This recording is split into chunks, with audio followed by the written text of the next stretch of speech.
To the leaders of the crusade, the barbarity that took place at Murat proved that their troops wouldn't tolerate any more delays. The time had come to fulfill their vows and seize the city that had inspired them to risk everything in the name of God. It made no difference that Jerusalem had recently fallen into the control of a far more conciliatory Muslim power, the Fatimids of Egypt, and that they were calling for peace. In June 1099, 13,000 crusaders, less than a quarter of the number that had originally set out from Europe, arrived at the gates of the city where Jesus Christ had died.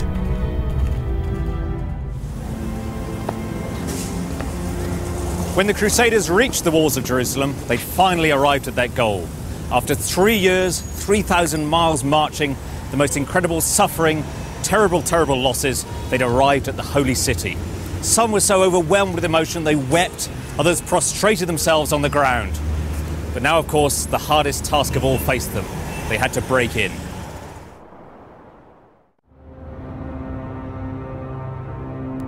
After 3 years of fighting, the Crusader army prepared to attack Jerusalem. The walls were 50 feet high and 10 feet thick. To scale them, they would need ladders and siege towers. But the Muslim defenders had razed the entire surrounding area of trees. The Christians sent out foraging parties to scavenge for wood. Hidden in a hole in the ground, they found 400 pieces of ready-prepared timber. It seemed, once again, God was giving them a helping hand. It was enough timber to build 2 50-foot siege towers with which to attack the walls of Jerusalem. Everything was in place for the final showdown.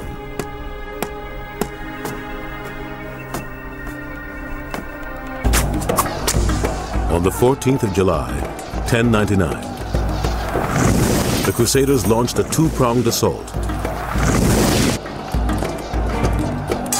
2 siege towers were rolled into place, one to the northwest and the other to the south of the city. The Muslim defenders knew if just one tower breached the walls, Jerusalem would fall. You can look up at these walls and imagine missiles, stones, arrows raining down upon you.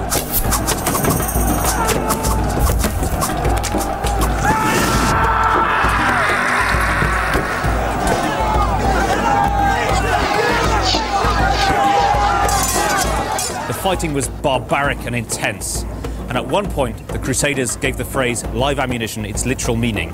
They captured a Muslim, strapped into a catapult and fired him back over the walls. To the south, the Muslims pelted the first siege tower with pots of oil and flaming bolts, until finally it went up in flames.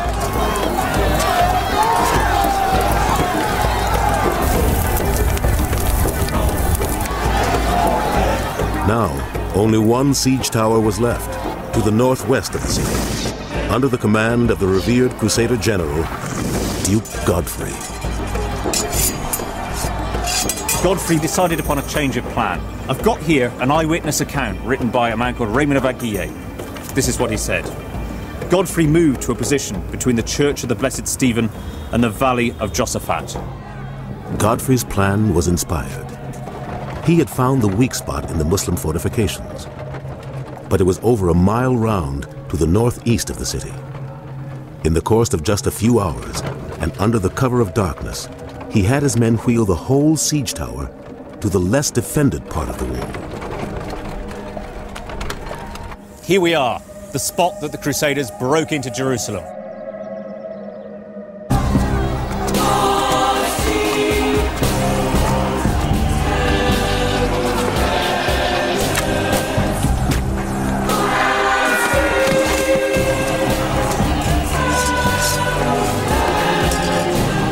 The Muslims mounted one last-ditch attempt to destroy Godfrey's siege tower.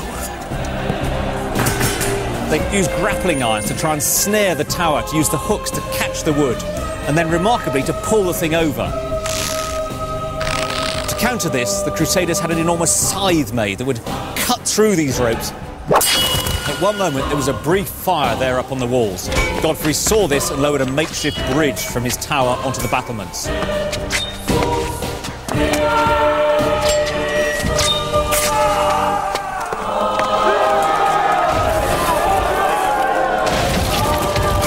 The walls were breached, and the Muslim defenders ran for their lives.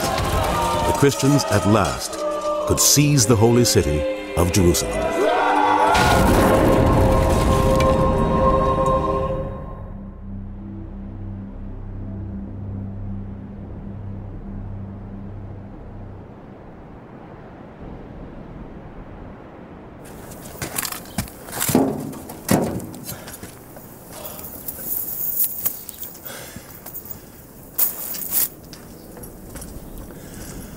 We chased the Saracens, and killing them all the way up to Solomon's temple. Before long, its walls were streaming with blood. We killed both men and women, cutting off their heads with our drawn swords. The surviving Saracens dragged the dead bodies out in front of the city gates and piled them up in mounds as high as houses. No one has ever seen or heard such slaughter of pagans. For they burnt them on pyres as high as pyramids. No one knew how many there were. Except God. Jerusalem is ours.